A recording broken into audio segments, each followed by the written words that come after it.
my dear students. This is Professor Vinay More. You are most welcome in Digital Eklavya Engineering.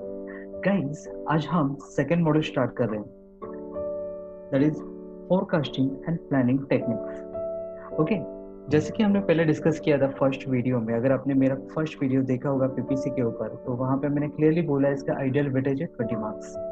So sometimes 12 marks का numerical, 8 marks का theory. Okay, या तो फिर either 10 marks का theory या तो फिर 10 मार्क्स का न्यूमेरिकल. सो ऐसा कॉम्बिनेशन है, बट इसका आइडियल वेटेज अराउंड 20 मार्क्स. तो न्यूमेरिकल्स की बात हम नेक्स्ट वीडियो में करेंगे. तो फिलहाल आज के वीडियो में सिर्फ फोकस करते हैं थ्योरी के ऊपर. Okay, so let's start.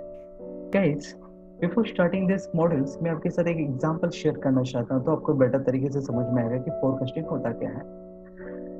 Guys, suppose now you are decided to open your own shop. या तो फिर अपना एक बिजनेस स्टार्ट करना है, या तो फिर आपको एक शॉप चालू करना है, या तो फिर आपको एक कंपनी चालू करना है, न्यू स्टार्टअप शुरू करना है. तो सबसे पहले आपको करना पड़ेगा सबसे पहले क्या करोगे? जस्ट इमेजिन, आपको अपना एक शॉप ओपन करना है, या तो फिर एक बिजनेस चलाना है, एक ऑफिस रन करना है. आपको क्या करोगे? सबसे पहले क्या करोगे? सबसे पहले मार्केट रिसर्च करोगे. ओके, मुझे जो पता है, मेरे पास जो नॉलेज है, मेरे पास जो एक्सपीरियंस है, सही में उसका रिक्वायरमेंट मार्केट में है या नहीं है. ओके, कस्टमर का क्या रिक्वायरमेंट्स है, एक्सपर्ट्स का रिव्यूज क्या है, वो सारे फैक्टर्स क्या करोगे आप? उसका फॉलोअप लोगे, उसके बारे में जानोगे, तब जाके डिसीजन लोगे कि भाई हाँ, मुझे इस एरिया में मुझे अपना एक नया स्टार्टअप चालू करना है. ओके, मेरे ये कस्टमर्स है और मेरी कस्टमर्स की रिक्वायरमेंट है. तो सबसे पहले आपने क्या किया? फोरकास्टिंग किया. ओके, सो फोरकास्टिंग होता क्या है? It is a method of planning the activities of process in advance based on present status of the process. Okay, आपने अभी तक ऑफिस या तो फिर आपका बिजनेस चालू नहीं किया. Okay, you are just doing a planning. आप प्लानिंग कर रहे हो, वही यहाँ पे it is a method of planning the activities of process in advance. आप पहले से प्लान कर रहे हो on the present status of the process. This is called forecasting. Got it? समझ में आया? In advance planning को हम बोलेंगे forecasting. There are two models of forecasting. First is the qualitative model and second is the quantitative model. Okay? So qualitative model and quantitative model होता क्या है? Let's see. It is based on opinion and judgment of consumers or experts. Okay? Suppose आपने एक new business open करने जा रहे हो, या तो एक नया शॉप ओपन करने जा रहे हो. आपके पास उस फील्ड का एक्सपीरियंस नहीं है. You are new commerce. Okay, आप नए हो, आपके पास पुराना हिस्ट्री नहीं है उस बिजनेस को रन करने का, तो आपके पास पुराना स्टैटिस्टिकल डेटा अवेलेबल नहीं है. तो ऐसे सिचुएशन में आप क्या करोगे? ओके, वैसे सिचुएशन में आप कौन से मॉडल को फॉलो करोगे? That is a qualitative model. So it is based on opinion and judgment of consumers or experts. तो यहाँ पे आप किसका जजमेंट, यहाँ पे किसके आप रिव्यूज लोगे? कस्टमर के, क्लाइंट के, और उस फील्ड के एक्सपर्ट्स के रिव्यूज लोगे. Okay, got it? क्योंकि आपके पास पुराना डेटा नहीं है, पुराना एक्सपीरियंस नहीं है, पुराना स्टैटिस्टिकल डेटा नहीं है. सो ऐसे सिचुएशन में आपको डिपेंड रहना पड़ेगा कस्टमर के रिव्यूज पे और एक्सपर्ट्स के रिव्यूज पे. It is a use when past data is not available. Okay, and it is applicable for intermediate or long range decision. Okay, मतलब आप न्यू बिजनेस स्टार्ट करने जा रहे हो, तो आप शॉर्ट टर्म के लिए नहीं सोचोगे. आप intermediate term means 3 to 5 years या तो फिर मोर देन 5 years आप लॉन्ग टर्म का सोचोगे. आप इंटरमीडिएट लेवल का सोचोगे, क्योंकि आपको बिजनेस को रन करना है, ना कि 1 साल तक चलाना है. Got it? It is divided into two methods. First is the Delphi method and second is the market research. Delphi method कब use होता है? It is depends upon a panel of expert reviews. Suppose मुझे एक business run करना है. Okay, उस product के competitors या तो फिर उस प्रोडक्ट का नॉलेज होने वाले बंदे हैं जो एक्सपर्ट लोग हैं, मैं उनका रिव्यूज दूंगा. सही में ये मेरा प्रोडक्ट मार्केट में चलेगा क्या? ओके, मेरा प्रोडक्ट का यूनिक फीचर्स क्या होने चाहिए, तब जाके ये कस्टमर को पसंद आएगा. ओके, इसके प्राइस में, इसके क्वालिटी में, क्या चेंजेस करने पड़ेंगे, ये सारे रिव्यूज, ये कहाँ पे बिक सकता है, ये कहाँ पे ज़्यादा सेल हो सकता है, यहाँ पे मुझे कितना डिस्काउंट देना पड़ेगा, इसके लिए मुझे कौन सा बेस्ट प्लेटफॉर्म मार्केटिंग के लिए यूज़ करें, ये सारे फैक्टर्स के लिए आपको डिपेंड रहना पड़ेगा कहाँ पे, पैनल ऑफ एक्सपर्ट। तो वहाँ से रिव्यूज अगर आप लेते हो और बिजनेस को रन करते हो तो आप कौन से मेथड को फॉलो कर रहे हो, that is Delphi method. And second one, market research. It is a depend upon customer and target market, but it's a time consuming. जहाँ पे आप मार्केट में रिसर्च कर रहे हो सही में क्लाइंट्स को, मेरे कस्टमर को क्या रिक्वायरमेंट है, ओके मेरे जो कॉम्पिटिटर्स है तो उनके लूप होल्स क्या है, उनकी वीकनेस क्या है, तो मुझे उसके ऊपर वर्क करना है, but it will take some time, that's why it is a time consuming. Okay, तो अभी हमने क्या देखा, फोरकास्टिंग क्या होता है। फोरकास्टिंग के दो मॉडल्स होते हैं, एक क्वालिटेटिव मॉडल होता है, दूसरा क्वांटिटेटिव मॉडल होता है। बट अभी हमने इस स्लाइड में देखा क्वालिटेटिव मॉडल। क्वालिटेटिव मॉडल किस पे डिपेंड है, तो दो मेथड पे डिपेंड है, first is the Delphi method and second is the market research. Delphi method में हम एक्सपर्ट का रिव्यूज लेते हैं, तो मार्केट रिसर्च में हम कस्टमर या तो फिर हमारे टारगेट मार्केट के रिव्यूज लेते हैं। Got it. Next,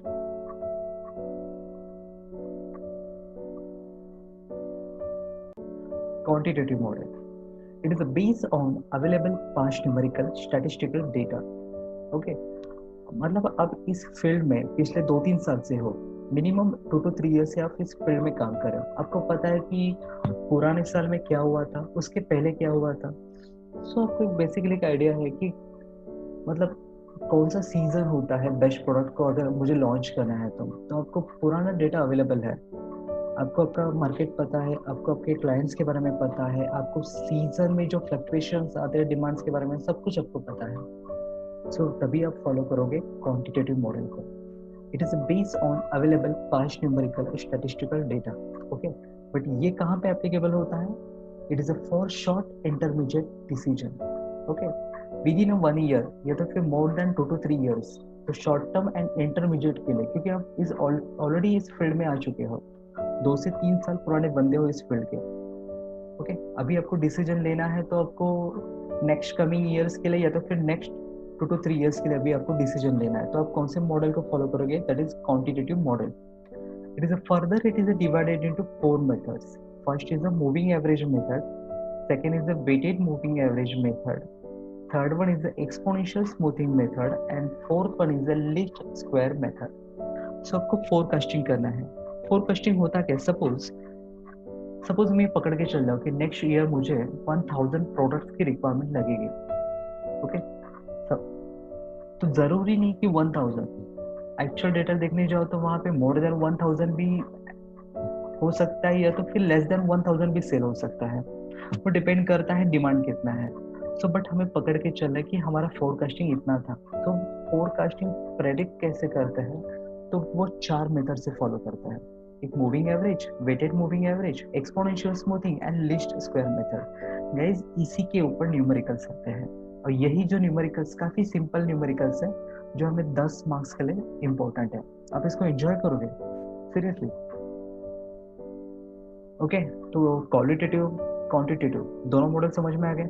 so next, forecast error measures. तो यहाँ पे कुछ टर्म्स है, bias, mean absolute deviation, mean absolute percentage error जिसको हम मैप MAP भी बोलेंगे, and fourth one is the mean square error जिसको हम शॉर्ट फॉर्म में MAC बोलेंगे।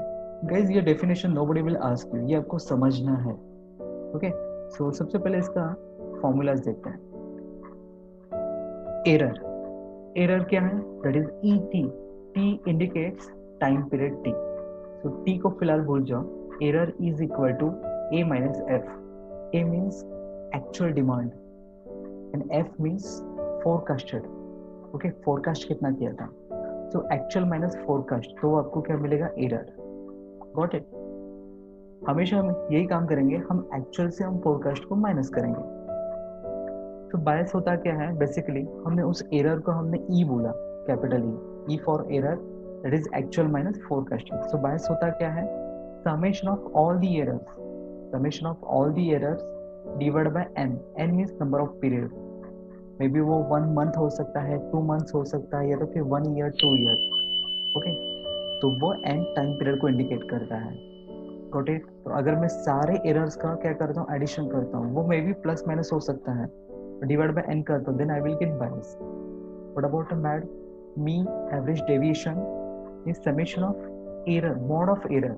तो यहाँ पे हम जितने भी एरर, देखो एरर जो है समटाइम्स वो प्लस में हो सकते हैं, माइनस में हो सकते हैं, बट अगर मैं summation of modulus of error ले रहा हूँ तो मॉड्यूलस की वजह से सारे एरर्स क्या हो गए, पॉजिटिव हो गए, और सबका क्या होगा, एडिशन होगा because of this summation sign and divide by N.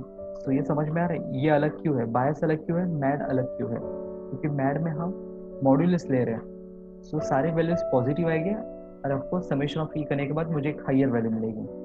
Next mean square error, MSE. तो यहाँ पे आपको छोटा सा काम करना है, जो हमने स्टार्टिंग में देखा था, प्लस माइनस एरर का हमने क्या किया था, एडिशन किया था। ओके, तो वो एरर का अगर मैं स्क्वायर करता हूँ, डिवाइड बाय एन करता हूँ, तो मुझे मिलेगा एमएससी, इसलिए वहां पे लिखा है मीन स्क्वायर एरर। स्क्वायर का मैंने स्क्वायर किसका किया, एरर का किया। ओके, सो गाइस ये फॉर्मूला जो है वो आपको याद रखना है। Next MAPE, that is the summation of modulus of error divide by actual into 100 divide by n. So guys ये आपको दिखने के लिए कॉम्प्लिकेटेड है, बट काफी सिंपल है। क्या बोला है यहाँ पे, किया क्या exactly, summation of modulus of error divide by n, ये टर्म आपको पता है MAD, summation of modulus of error divide by number of period. ये टर्म को आपको क्या करना है, डिवाइड करना है एक्चुअल वैल्यू से, क्योंकि मुझे परसेंटेज चाहिए ना, तो परसेंटेज चाहिए, so this value divide by actual value A into 100। सो आपको किस में मिलेगा, परसेंटेज के फॉर्म में। सो मैप होता क्या है, it is indicates average basis how many percentage of the forecast is off from the actual data।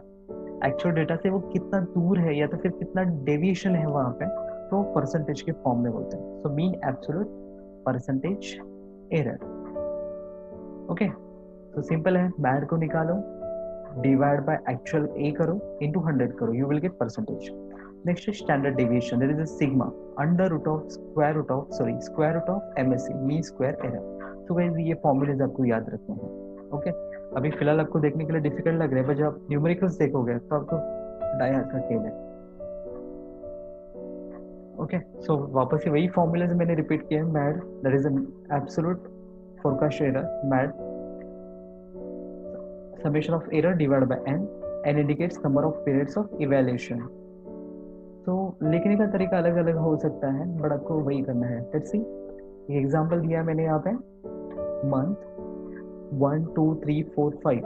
Okay, सो पहला month, second month, third month, fourth month, fifth month, इनका sales कितना हुआ था, 220 250 210 300 325। Okay, forecast, जैसे कि पहले मंथ का forecast कुछ भी नहीं था, क्योंकि मैंने जस्ट न्यूली स्टार्ट किया हुआ है, so not apply. But second month का फोरकास्ट था मेरा 255, थर्ड मंथ का फोरकास्ट था 205, फोर्थ का था 320 एंड फिफ्थ का था 315। ओके, तो ये डेटा आपको दिया जाएगा। अभी आपको क्या निकालना है, एरर निकालना है।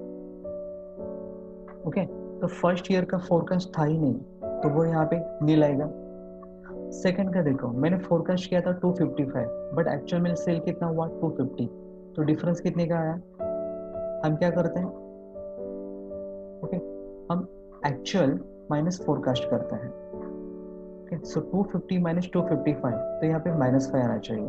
ओके, बट यहाँ पे उन्होंने क्या कंसिडर किया है, मॉड्यूलस। सो मॉड्यूलस कंसिडर किया तो all values will become positive, तो यहाँ का डिफरेंस कितना आएगा, 5 आएगा। यहाँ का डिफरेंस देखो, 210 माइनस 205 5 आएगा। 300 माइनस 320, या तो फिर 320 माइनस 300 करो, डिफरेंस तो 20 का ही आता है। ओके, क्योंकि मॉड्यूलस है। 325 माइनस 315, तो कितना डिफरेंस है, 10। तो सारे एरर का आपको क्या करना है, एडिशन करना है, क्योंकि मुझे क्या फाइंड आउट करना है, मीन एब्सोल्यूट डेविएशन। और मीन एब्सोल्यूट डेविएशन का फॉर्मूला क्या था, तो लेट्स सी, फॉर्मूला हमने देखा था मीन एब्सोल्यूट डेविएशन का, summation of all the modulus of errors. Okay, तो सारे एरर्स का हम क्या करेंगे, मॉड्यूलस लेंगे, उनका एडिशन करेंगे, divide by n number of time period. Okay, so सारे एरर्स को मैंने 5 + 5 10, 10 + 20 30, 30 + 10 40, सो मुझे सारे एरर्स का मॉड्यूलस मिल गया 40, divide by number of time period कितना है, 5, sorry number of time period forecasting first year का हम नहीं काउंट करेंगे क्योंकि उसका हमने कंसिडर नहीं किया था। वैल्यूज कितने 1 2 3 4, so divide by 4 is equal to 10। Note that by itself the math only let us know the mean error in a set of forecast. Okay, सिर्फ मीन एरर को हम कंसिडर करेंगे। ओके, सो यहाँ पे प्लस माइनस का सवाल ही नहीं उठता है क्योंकि हम मॉड्यूल्स को कंसिडर करें। Got it? So next example. Okay, this is second example जहाँ पे टाइम पीरियड देखो कितने हैं, 1 2 3 4 5 6 7 8 9 10, और यहाँ पे सेल्स का वैल्यू दिया हुआ है। ओके, 1600 2200 ब्ला ब्ला ब्ला, फोरकास्टिंग भी दिया हुआ है। ओके, सो ये जो टेबल है पीरियड, सेल्स एंड फोरकास्ट, ये आपको गिवन रहेगा। बाकी जो E modulus of E, E square modulus of E divide by A, ये आपको निकालना है। तो अगर सपोज मुझे पूछा कि फाइंड बायस, ऐसे टाइप के क्वेश्चन है ना, क्वेश्चन नंबर 1 में आ सकते हैं। ओके, क्वेश्चन नंबर 1 में जिसका वेटेज अराउंड रहेगा 4 to 5 मार्क्स टाइम पास के लिए। तो यहाँ पे एरर देखो, तो गाइस हम क्या करते हैं, एरर कहाँ से मेजर करते हैं? एरर का फॉर्मूला क्या है? Actual minus forecast. So 1600 minus 1650, you will get -50. Okay, actual minus theoretical, sorry, actual minus forecast, 2200 minus 2010, आपको कितना मिलेगा डिफरेंस? 190। सो ऐसे करते हुए आपको एरर निकालना है। समटाइम्स वो पॉजिटिव में रहेगा, समटाइम्स वो निगेटिव में रहेगा। सो ऐसे करके मैंने सारा एरर फाइंड आउट कर लिया। नेक्स्ट मुझे मॉड्यूलस ऑफ ई निकालना है क्योंकि मुझे मैड में ये यूज होता है। सो मॉड्यूलस ऑफ ई भी मैंने निकाला, सिंपल है, -50 का +50 हो गया, 190 का एज इट इज 190, -200 का +200। सो सारा वैल्यूज मुझे पॉजिटिव में मिला। तो यहाँ पे मैंने एरर का भी क्या किया, समेशन किया, प्लस मैंने सबको मैंने कंसिडर किया और समेशन किया, वो समेशन मुझे मिला -20। समेशन ऑफ मॉड्यूलस ऑफ ई भी मैंने करके लिया तो मुझे वो मिला 580। नेक्स्ट ई स्क्वायर भी करके लेता हूँ क्योंकि एक फॉर्मूला में एमएससी का जो फॉर्मूला है वहाँ पे एरर का स्क्वायर होता है। सो एरर का भी मैं स्क्वायर करके लेता हूँ। तो ये ई जो है उसका स्क्वायर करके लिया और उसका भी एडिशन मैंने समेशन करके लिया। ओके, नेक्स्ट परसेंटेज है एमएपी करके, जहाँ पे मुझे परसेंटेज चाहिए तो डिवाइड बाय एक्चुअल वैल्यू करते हैं। तो यहाँ पे मॉड ऑफ ई जो ये वैल्यू मिला है डिवाइड बाय ये actual value 1600। So suppose 50 divide by 1600 into 100, ऐसे करते हुए आपको क्या निकालना है, mod of E divide by A करना है। तो ऐसे करते हुए आपको फाइंड आउट करना है और इसका भी क्या करना है, समेशन निकालना है। तो सबसे पहले पूछा है बायस। बायस होता क्या है? It is the summation of errors. तो summation of errors, modulus of error नहीं, ओनली समेशन ऑफ एरर। तो मुझे कितना मिला, -20 डिवाइड बाय एन, एन कितना है यहाँ पे 10 है, नंबर ऑफ टाइम पीरियड कितना 10। सो -20 डिवाइड बाय 10 कितना आएगा, -2। So you will get bias. Next MAD, mean absolute deviation. तो यहाँ पे क्या करते हैं, मॉड ऑफ ई लेते हैं। So modulus of E, summation of modulus of E कितना है 580 divide by N, 580 divide by 10 करो कितना मिलेगा 58। Next mean square error, mean square error में क्या करना है, summation of error, summation of error कितना मुझे मिला था 82800 divide by N, number of time period कितना था 10। So 82,800 divide by 10, so I will get 8280। Next map, तो ये जो हमने किया था इसका टोटल एडिशन समेशन कितना मिला था 0.2639। ओके, 0.2639 और इनटू हमें क्या करना है, परसेंटेज के फॉर्म में चाहिए। तो इनटू हमें क्या करना है, 100 करना है। सो यू विल गेट 2.639 या तो फिर 2.64 परसेंटेज। है ना इजी? सो गाइस, बायस क्या होता है, मैड क्या होता है, एमएससी क्या होता है, मैप क्या होता है, ये फॉर्मूलाज आप रट्टा मत मारो, समझ के ले लो और एक बार इस न्यूमेरिकल का प्रैक्टिस करो, समझ में आ जाएगा, डोंट वरी। ओके, नेक्स्ट, ये जो एग्रीगेट प्लानिंग है इसके ऊपर एक शॉर्ट नोट आता है क्वेश्चन नंबर 6 में, या तो फिर क्वेश्चन नंबर 2 में इसके ऊपर एक छोटा सा शॉर्ट नोट आएगा जिसका वेटेज रहेगा around 5 to 6 marks. Okay, aggregate planning होता है क्या गाइस, पूरे पीपीसी में आपको ऐसा लगेगा कि सारी चीजें एक दूसरे के साथ रिलेटेड है और गोल गोल गोल है। ओके, पूरा प्रोडक्शन प्लानिंग कंट्रोल ही गोल गोल है, जस्ट लाइक अर्थ। बट आपको कुछ की पॉइंट्स याद रखने हैं जिसके वजह से लास्ट मोमेंट पे एग्जाम के एक दिन पहले सब गोल गोल ना आ जाए, ओके, अदरवाइज सेम आंसर आप रिपीट करोगे। सो बेटर है कि उसके कुछ की पॉइंट्स, कीवर्ड्स उसको याद रखना है। तो सबसे पहले बात करते हैं एग्रीगेट प्लानिंग का ऑब्जेक्टिव्स होता क्या है। To generate a medium term production plan, okay. So ये प्लानिंग कहाँ पे यूज होगा, मीडियम टर्म, मतलब मोर देन 2 to 3 years के बाद के लिए मैं प्लान करता हूँ, तो मैं कौन से प्लानिंग को फॉलो करूंगा, एग्रीगेट प्लानिंग को। Next, to establish rough product mix. Guys ये कीवर्ड इंपॉर्टेंट है, rough product mix. Rough product mix होता क्या है गाइस, सपोज एक ब्रांड है, ओके, जरूरी नहीं कि जो ब्रांड होता है वो एक ही प्रोडक्ट को लेके लॉन्च करेगा, ओके। उस ब्रांड के अंदर डिफरेंट डिफरेंट प्रोडक्ट्स भी होते हैं, ओके। जस्ट लाइक एक एग्जांपल देता हूँ मैं आपको पतंजलि का, ओके, स्वदेशी है। सो पतंजलि ब्रांड के अंदर कितने सारे प्रोडक्ट्स है, कितना सारे वेरिएशन है, तो वो सबका प्लानिंग, ओके, हर एक प्रोडक्ट का अलग डिफरेंट प्लानिंग है। उसको हैंडल करने के लिए आपको कौन सा प्लान लगेगा, एग्रीगेट प्रोडक्शन प्लानिंग। तो समझ में आ रहा है, रफ प्रोडक्ट मिक्स। सो एक ब्रांड के अंदर डिफरेंट प्रोडक्ट्स की प्लानिंग करने भी किसका काम है, एग्रीगेट प्रोडक्शन प्लानिंग का। टू एंटीसिपेट बॉटलनेक्स, मतलब हमें बॉटलनेक को अवॉइड करना है। अभी बॉटलनेक आपको पता है, ओके। मैं फोकस से फिर से रिपीट करता हूँ छोटा सा एग्जांपल के साथ। सपोज आप लोकल से ट्रैवलिंग कर रहे हो और प्लेटफॉर्म आ चुका है, okay, and you already get it down, आप प्लेटफॉर्म पे उतर चुके हो। अभी आपको एक्सकलेटर पे चढ़ना है क्योंकि आपको क्रॉस करना है। सो आपने देखा होगा कि सेम प्लेटफॉर्म पे अगर 2 लोकल्स आ रही है तो वहां पे क्राउड होता है और सबको चढ़ना है, सबको घाई है, सबको जाना है, ब्रिज पे जाना है। तो वहां पे जो क्रिएट होता है माहौल, उसको बोलते हैं बॉटलनेक, ओके। सेकेंड एग्जांपल मैं इंडस्ट्री का देता हूँ। आपने डिस्कवरी में देखा ही होगा कि वहां पे फूड फैक्ट्री में, ओके, फूड फैक्ट्री में सब कुछ हो रहा है, सारा प्रोसेस हो रहा है, और एन मोमेंट पे वहां पे आपने देखा होगा कि सेग्रीगेट होके उसका पैकेजिंग होता है। सेग्रीगेट होके बाद में उसका वेट वाइज उसका पैकेजिंग होता है। सपोज सपोज वो पैकिंग वाला जो मशीन है वहां पे कुछ प्रॉब्लम आ गया, देन व्हाट विल हैपन, पीछे तो मेरा प्रोडक्ट बन के रेडी है, बस पैकिंग होना बाकी है, बट मेरा मशीन का क्या हो गया, ब्रेक डाउन हो गया सिचुएशन। तो ऐसे सिचुएशन में पीछे क्या होगा, भीड़ इकट्ठा होगी, वहां पे पीछे क्राउड, वहां पे प्रोडक्ट्स वहां पे आके आके बन के रेडी है, सिर्फ पैकिंग होना है, तो उसको बोलते हैं बॉटल नेक। तो मुझे ऐसे बॉटल नेक को क्या करना है, अवॉइड करना है, क्योंकि मैं नहीं चाहूंगा कि मेरा प्रोसेस कहीं पे भी स्टॉप हो जाए, ओके। या तो फिर सब कुछ रेडी है और सिर्फ because of one machine, because of some errors, मेरा पूरा प्रोडक्शन क्या हो गया, ठप हो गया। मुझे ऐसे सिचुएशन को क्या करना है, अवॉइड करना है। So to anticipate bottlenecks.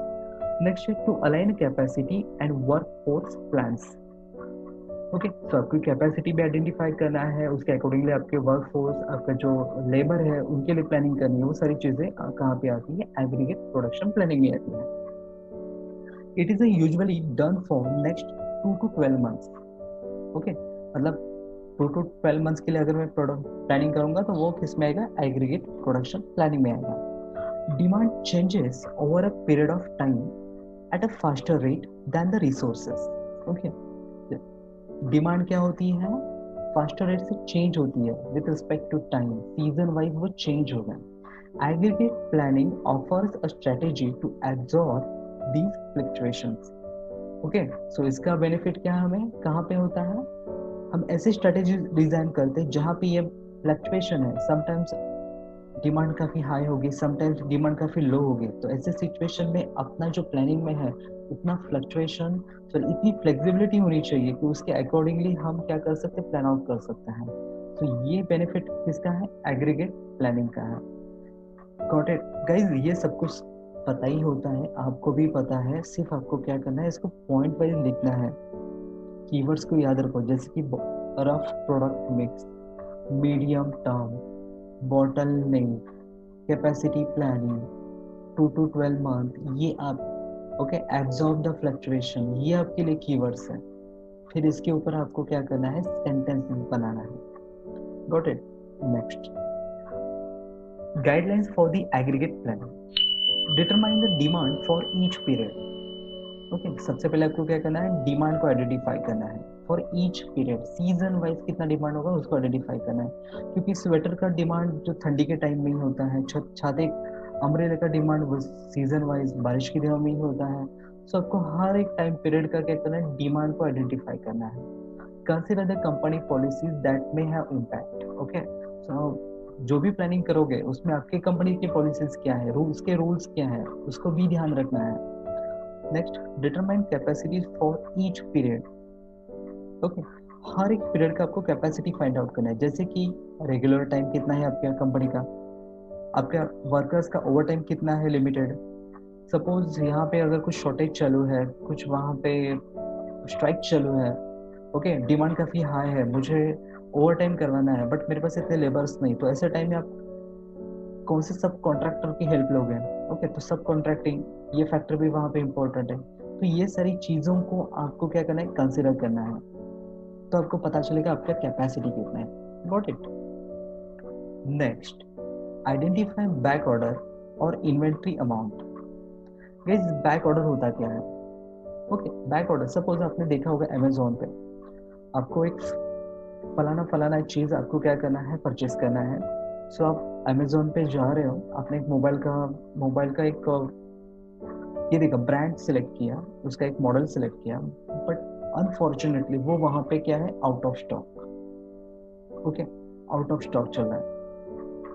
तो अगर वो आउट ऑफ स्टॉक बता रहा है बट आपको तो वही मॉडल चाहिए था, तो ऐसे टाइम में अगर आपको एंगेज नहीं कर पाता है तो वो उसका लॉस है, उस कंपनी का लॉस है। जैसे कि मेरे कस्टमर तो रेडी है मेरा प्रोडक्ट खरीदने के लिए, बट मैं उसको बोल रहा हूँ out of stock. Okay so वो क्या करेगा, it will purchase another model of another company. तो मेरा क्लाइंट क्या हो गया, डाइवर्ट हो गया, जिसको मुझे अवॉइड करना है। तो बैक ऑर्डर मतलब मैं क्या करूंगा, बैक ऑर्डर मतलब मैं मेरा प्रोडक्ट जो है आउट ऑफ स्टॉक है but it will be available with in 2 to 3 days, या तो फिर शाम को इवनिंग को ही रेडी हो जाएगा।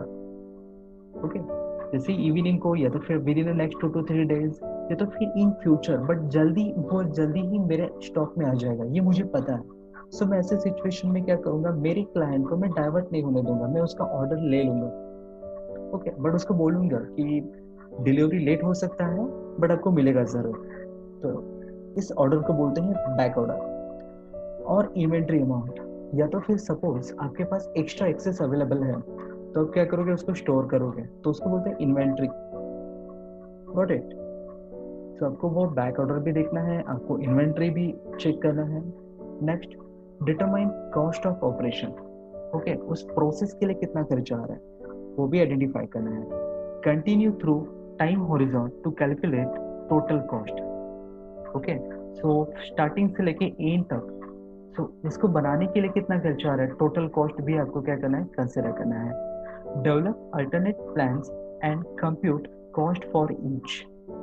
ओके सपोज वहाँ पे कुछ इमरजेंसी आ गया, सपोज वहाँ पे कुछ ब्रेकडाउन आ गया, वहाँ पे कुछ स्ट्राइक हो गया वर्कर्स का, तो ऐसे सिचुएशन में, या तो फिर कुछ शॉर्टेज चालू है रॉ मटेरियल का, तो ऐसे सिचुएशन में आपके पास क्या होना चाहिए, अल्टरनेट प्लान होना चाहिए। अगर ऐसा कोई सिचुएशन रेज होता है तो उसका कॉस्ट कितना होगा, तो वो भी कंसिडर करना है, क्योंकि मैंने कस्टमर को प्रॉमिस किया है कि इतने ही अमाउंट में, मैंने ऑलरेडी उसको कोटेशन दे चुका हूँ, तो मुझे पता होना चाहिए कि उसके ऊपर नहीं जाना चाहिए,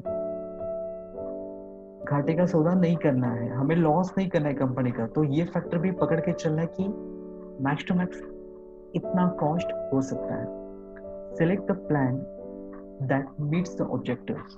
ओके तो आपको कस्टमर को टाइम से डिलीवरी करनी है, क्वांटिटी और क्वालिटी में दोनों में भी क्या करना है, आपको कॉम्प्रोमाइज नहीं करना है।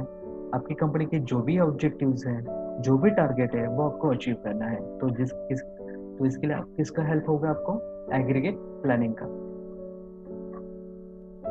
गाइज आई होप आज का ये वीडियो सेशन आपको समझ में आया होगा।